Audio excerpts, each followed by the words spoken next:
Hi, welcome to Trevor Loudon's Counterpunch, the show that teaches you about communism and how to fight back.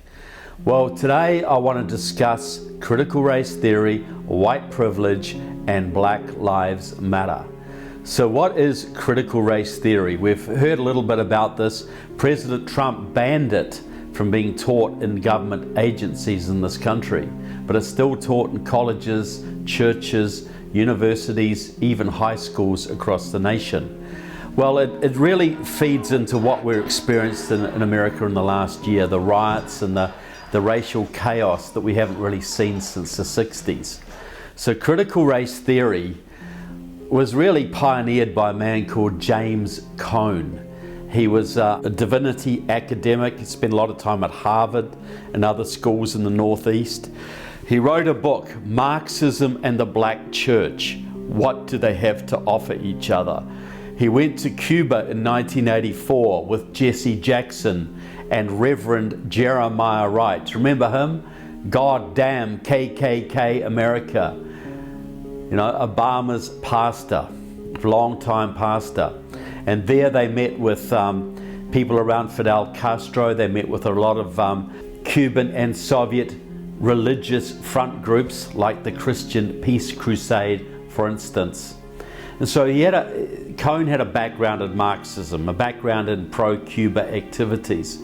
But critical race theory is the idea that if you're born white, you're automatically racist.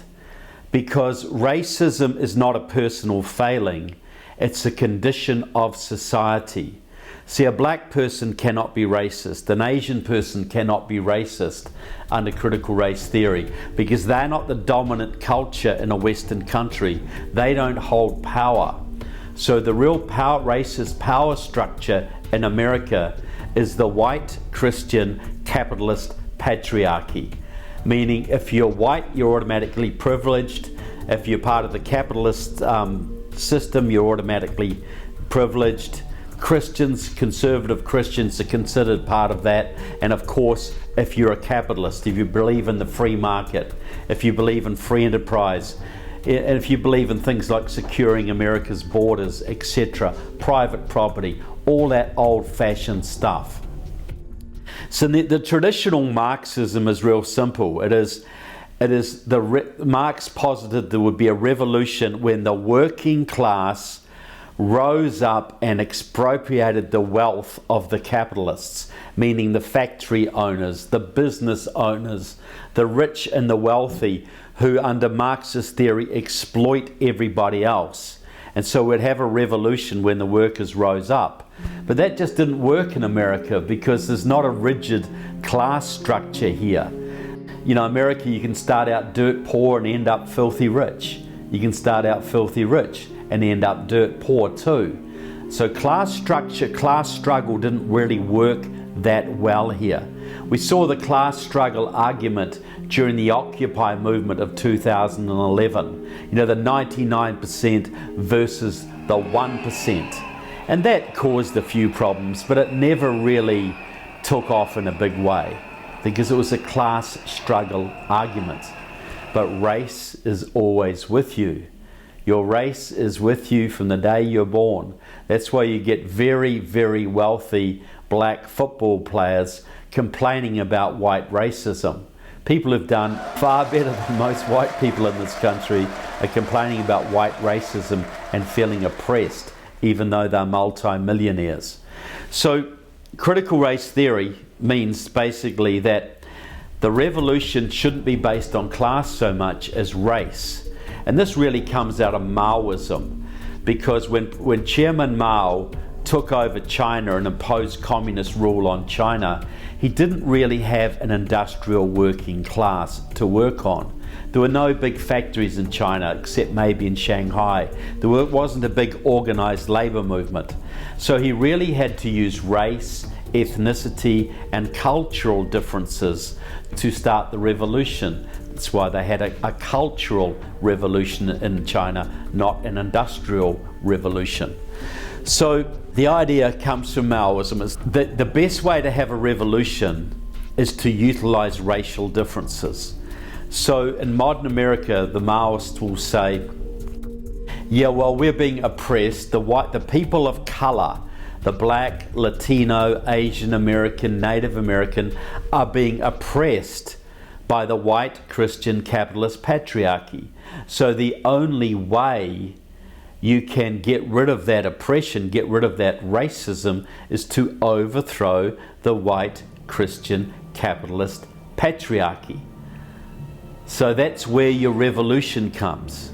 So you'll see this with Black Lives Matter. You'll see this with a lot of the affirmative action programs, etc. The whole idea is that people of color are being oppressed by the white Christian capitalist patriarchy, and that has to be overthrown, completely overthrown, and the power taken out of those people's hands and given to the oppressed peoples. So it's Marxism, Marxist revolution based on color rather than class. Now, white privilege comes out of people like Ted Allen and Noel Ignatieff. They were 60s Maoists. They came out of a split in the Communist Party USA of the early 60s, Progressive Organizing Committee. And that was a split from the pro-Soviet Communist Party USA that supported Communist China. And these guys developed the theory of white privilege, and it ties in very heavily with critical race theory. It means that if you're born white, you can be on food stamps, you can be sleeping in the streets, you can be dirt poor, but you still have white privilege, and you're unconsciously a racist. And therefore you should spend your life flagellating yourself and apologizing for being white and trying to do everything you can to elevate people of color. It's a completely racist concept. It doesn't take the individual into account whatsoever. You know, the American way is to treat everybody as an individual regardless of your race, and just look at your abilities, the content of your character. But the concept of white privilege is based on Marxism, on collectivism, as is the principle of critical race theory. So it's no accident that a movement like Black Lives Matter, which had a huge impact on America in 2019, it caused rioting that burnt down several cities. You got to say it impacted the election quite a lot. It was a big factor. Well, where did it come from? It was just because, you know, young black men are being shot by police, right? You know, the police are going out hunting young black men. Well, no, it's not. It is a Marxist construct. It grows out of the critical race theory and white privilege movements. Black Lives Matter started in July 2013, just not long after a young black man called Trayvon Martin had been killed by a security guard in Florida. Now, it was Alicia Garza, Opal Tometi, Patrisse Cullors. They all got together and they came up with this hashtag, Black Lives Matter. They were so upset about this police slaughter of young men. They just came up with a hashtag, and it just happened to go viral, and it just happened to spark a movement. All of this is complete lies, of course. This is all part of the Maoist Playbook for America. All three of those young women are affiliated with a group called Liberation Road. It used to be called Freedom Road Socialist Organization. It is the main pro-Chinese Communist Party in this country. Alicia Garza is a formal member of Left Roots, which is a subsidiary of Liberation Road. All the other women are heavily involved in Liberation Road, front groups, etc. So it was really a scam from start to finish. They came up with a hashtag, they put it out there, and all the Liberation Road front groups, friendly media, etc., all around the country retweeted it, elevated it, and made it into a movement. It was a completely constructed movement. There's nothing spontaneous about this whatsoever. Now, we saw Black Lives Matter really exhibit in 2014 in Ferguson, Missouri. Another young black man, Michael Brown, robbed a store. He was accosted by a policeman. He attacked the policeman, and the policeman shot him. That sparked massive rioting in Ferguson. Shops were burnt, mainly black shops, because, You cannot have the revolution doesn't want prosperous black people. They only want oppressed, poverty-stricken, embittered black people. And so this was mainly run by a group called Organisation for Black Struggle, headed by Jamala Rogers, a long-time Freedom Road Socialist Organisation, Liberation Road comrade. And so she and her comrades organised this. They brought 10,000 people in from out of the town to burn down Ferguson, Missouri. And they were visited by delegations of Left Roots and Liberation Road members, some of them who had just returned from a visit to Communist China, where they met with Chinese Communist Party members by their own admission. This is Alicia was one of them, an official of the Chinese Progressive Association in San Francisco, and she was accompanied by Alicia Garza, one of the founders of Black Lives Matter and a long-time affiliate of the Chinese Progressive Association.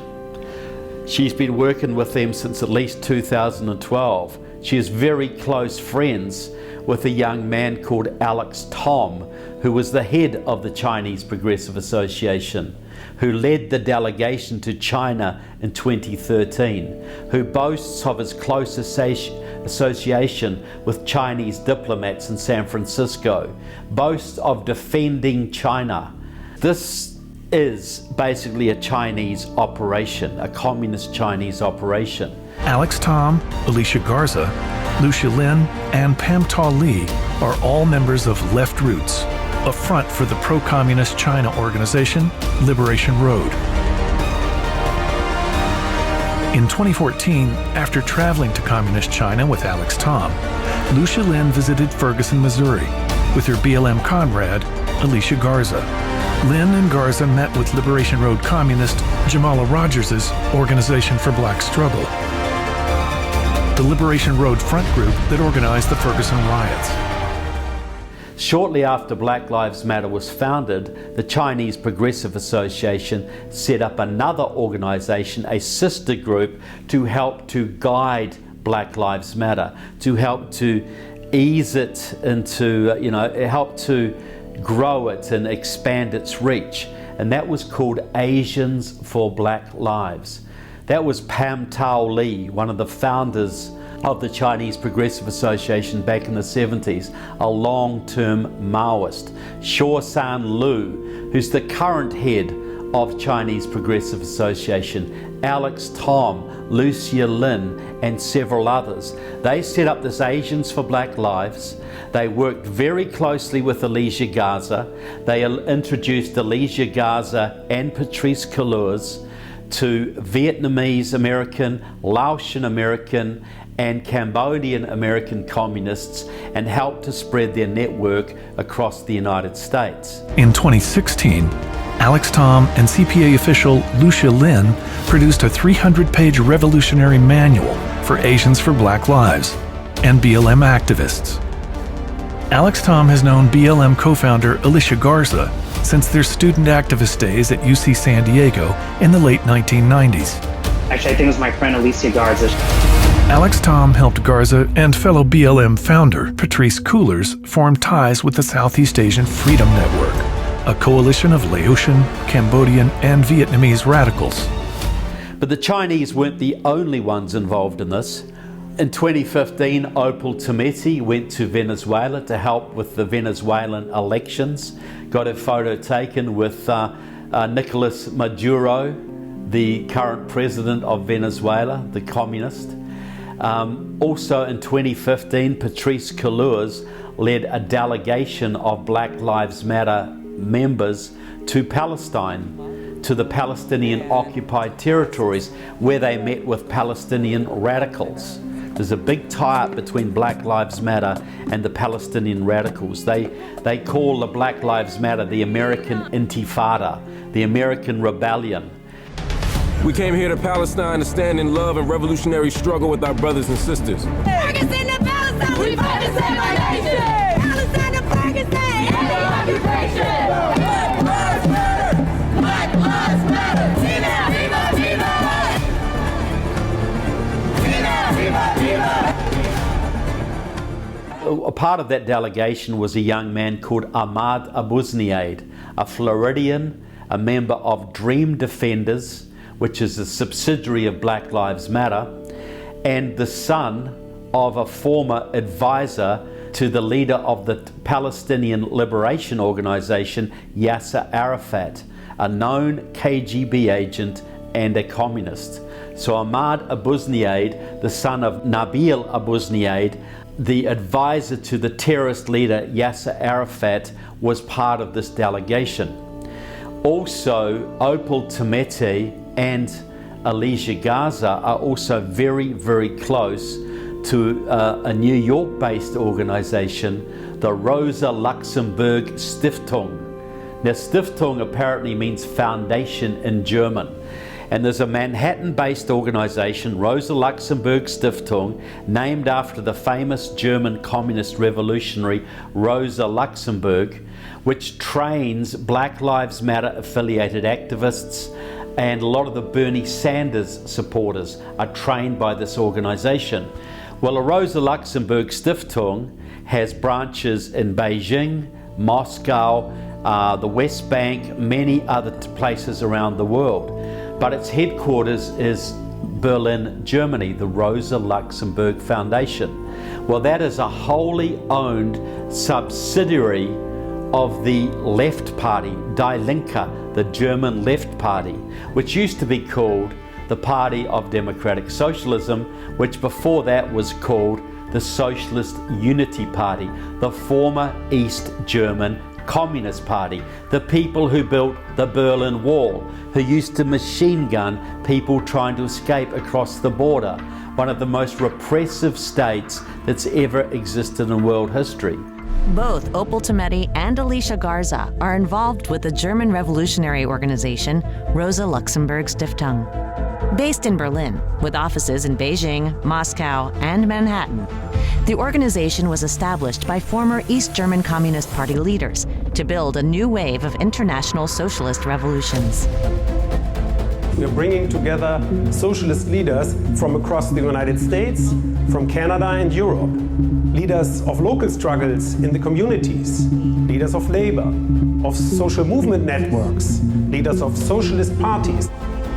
So Black Lives Matter are tied to the Venezuelans, they're tied to the various European socialists, they're tied to the Chinese Communist Party, and they're tied to former East German communists.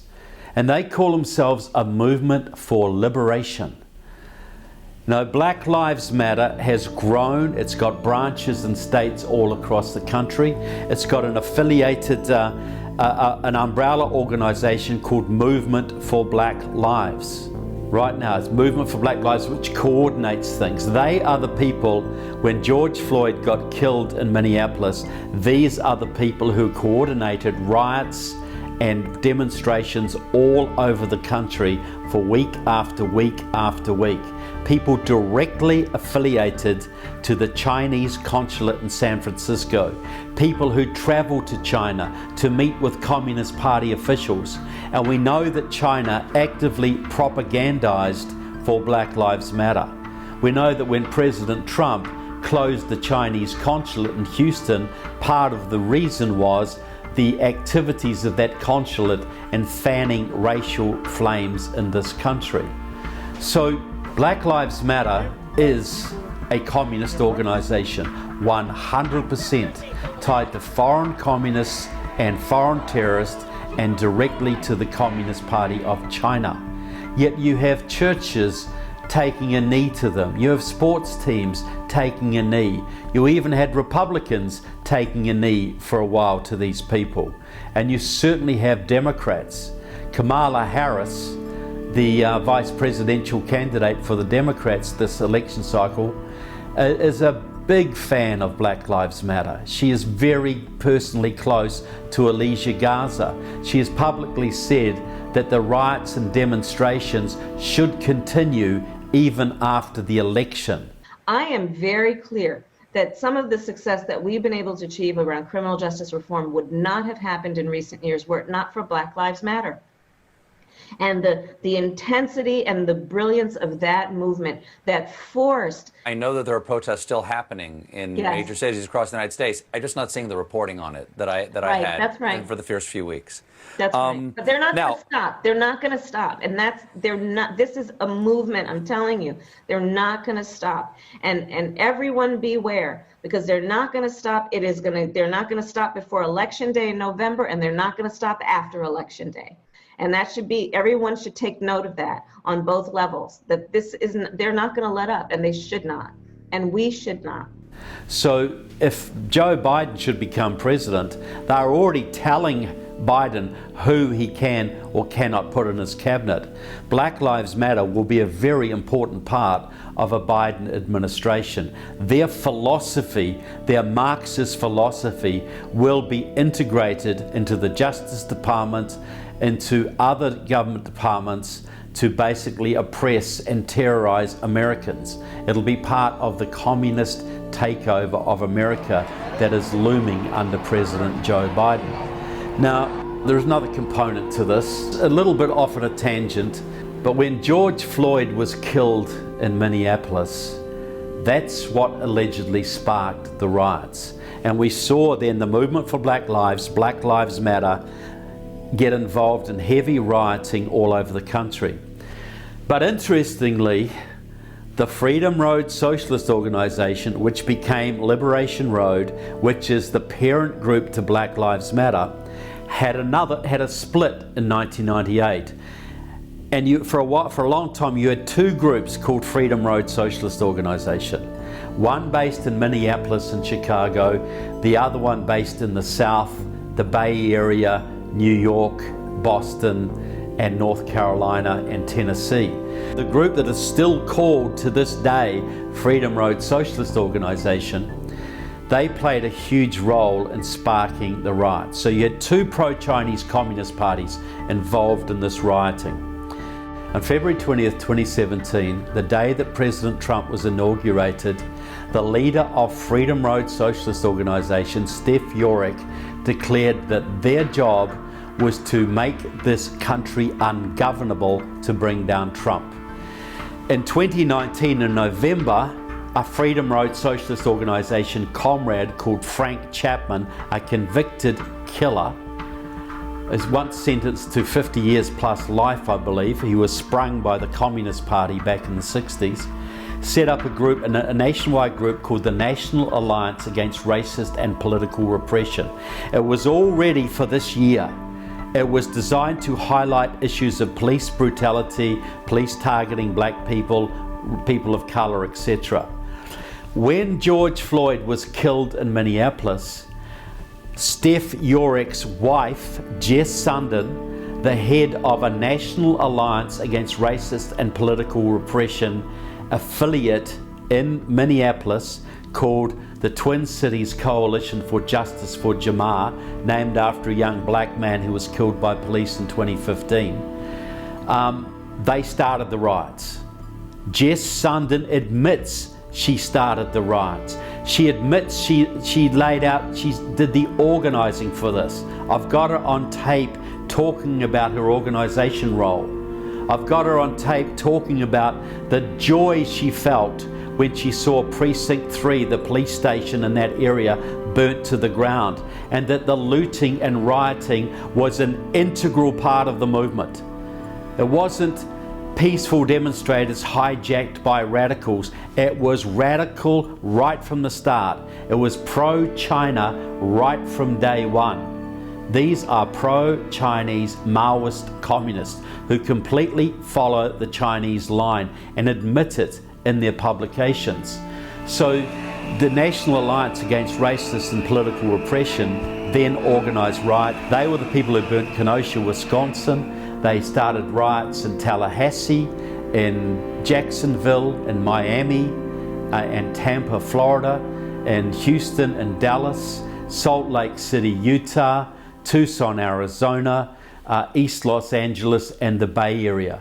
So they burnt a whole bunch of cities, and the cities they didn't burn were burned by Movement for Black Lives, the Liberation Road Front, that is the parent group for Black Lives Matter.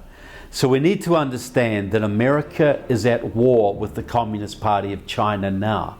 And they are deliberately using America's racial differences to stir Americans up, to bring about a civil war, to weaken this country and destroy President Trump. That was the goal. It didn't work out as well as they hoped, because President Trump actually did very well with minorities, much to the chagrin of Black Lives Matter. But the goal was to destroy President Trump right after the China virus, burn the cities, and then harness those discontented black people, discontented people of color behind the Democratic Party against Trump. That was the plan. It was a complete communist operation from start to finish, orchestrated at least partially from the Chinese consulate in San Francisco. This was a Chinese operation on American soil. This to me is an act of war. So look, stay tuned to Counterpunch, because you're going to hear stuff here that you'll never hear anywhere else. Please like us, please subscribe, please get your friends to subscribe, because the wider the base we have, the quicker we can get through this revolutionary period we're in America today. So thanks to everybody for tuning in today. God bless you all, and God bless America. Thank you.